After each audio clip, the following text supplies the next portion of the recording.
মৰমত পাতিছো তোমাক জানে মনি তুমি মোৰ বকুৰে হীৰা বাখৰ মনি বহুত দিনৰ মন গান এটা গাব মন গ'ল গাই দিলোঁ বৰ ভাল লাগিলে মনটো একদম ফূৰ্তি লাগি গ'ল মনটো প্ৰফুল্ল হৈ গ'লগৈ চাহকে এপাক খাই আহোঁগৈ আজি মই ষ্টুডেণ্ট এজনী মাতিছিলোঁ নহয় টিউশ্যন পঢ়িবলৈ ক'ত এতিয়ালৈকে অহাই নাই দেখোন ফোনকে এটা মাৰি চাওঁ হেল্ল' ক'ত আছা তুমি এতিয়ালৈকে নাই অহা সোনকালে আহা আকৌ মই ৰৈ আছোঁ নহয় ক্লাছ ল'বলৈ হেল্ল' ছাৰ গুড মৰ্ণিং আপুনি মাতিছিলে মই আহি গ'লোঁ ছাৰ আজি আপুনিনো মোক কি সুধিম বুলি মাতিছিলেনো আহিলা ন আহা বহা ইয়াতে বহা তেন্তে মই আজি তোমাক এটা শব্দত প্ৰকাশ কৰাকৈ শিকাম দেই আগতে শিকাইছিলোঁ নহয় সেইখিনিকে আজি ৰিভাইজ কৰিম হা মই যেনেকৈ সুধিম তুমি ভালকৈ উত্তৰকেইটা দিবা হা হ'ব ছাৰ ঠিক আছে মই ক'ম বাৰু মই গম পাইছোঁ নহয় মাষ্টৰটোৱে কি সুধিব অকল এটা শব্দ প্ৰকাশ কৰা ৰ বাপেকে আজিও মই এনেকুৱা উত্তৰ দিম নহয় ছাৰে শুনি বেহুচ হৈ যাব কি হ'ল মনো কি ভাবিছা মনে মনে নাই ছাৰ একো নাই ভবা আপুনি সোধক প্ৰশ্ন সোধক তেন্তে কোৱাচোন মনো আমেৰিকাত পোৱা বগৰীবিলাকক কি বুলি কোৱা হয়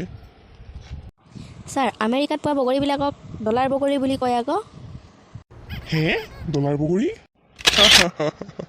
তুমি কি কৈছা এইবিলাক ডলাৰ বগৰী অঁ তো আকৌ ছাৰ ডলাৰ বগৰী বুলিয়ে কোৱা হয় আপুনি মোক আৰু বেলেগ প্ৰশ্ন সোধক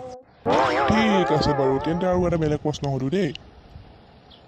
ঘড়ী পিন্ধা মানুহক কি বুলি কোৱা হয় এইটো জানানে জানা যদি কোৱা জানো ছাৰ ঘড়ী পিন্ধা মানুহক ঘড়িয়াল বুলি কয় আকৌ আপুনি নাজানে নেকি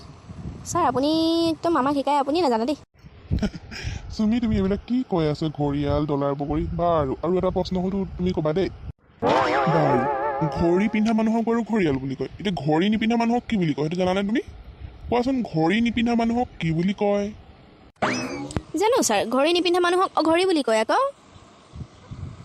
আৰু ছাৰ মোক প্ৰশ্ন নুসুধিব দেই আপুনি মোক ছুটি দি দিয়ক মই ঘৰলৈ যাওঁগৈ দেই হয় এনেলে ছাৰ এইটো প্ৰশ্নৰ উত্তৰ ঘড়িয়াল আৰু অঘড়ী ঘড়ী নিপিন্ধা মানুহক অঘড়ী বুলি কয়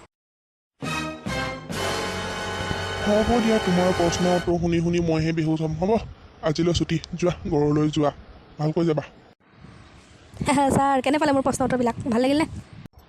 এই মহামূৰ্খজনী পঢ়াই থাকিলে মোৰে মাথা বেয়া হ'ব